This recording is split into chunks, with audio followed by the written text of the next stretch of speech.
This war was different because it was immediately a world war.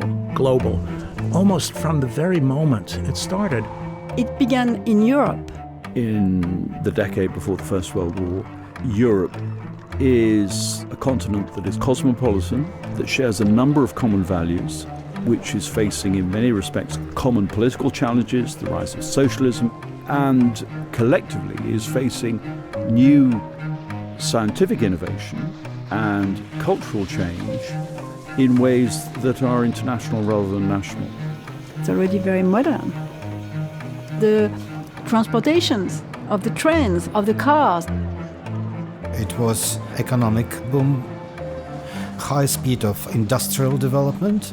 Germany was a country in political, social, cultural anxieties. One side was high tide of modernity. The other side, political blockade between the government, socialists, Catholics, then high nationalism. And culturally, it's a country that is dissatisfied with modernization, with civilization. It's a country still on its way being unified, and it's a country uneasy with itself.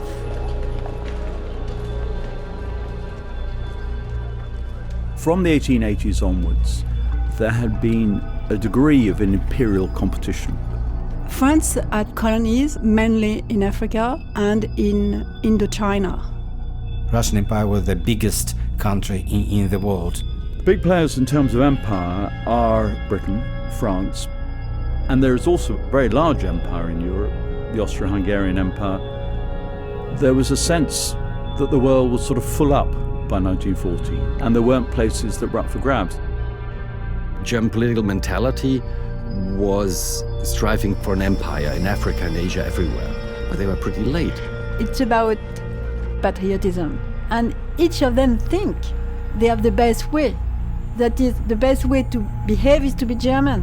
The best way to behave is to be French. The best way to behave is to be American, is to be South African. And then the ground where they can put their ideas in action becomes sacred.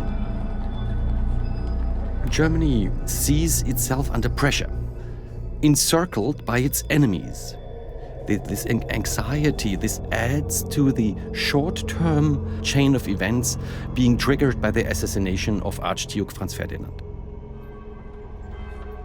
On the 28th of June 1914, the heir apparent to the Austro-Hungarian throne, Franz Ferdinand, is assassinated in Sarajevo. Austrians sent an ultimatum to Belgrade, which could not be accepted.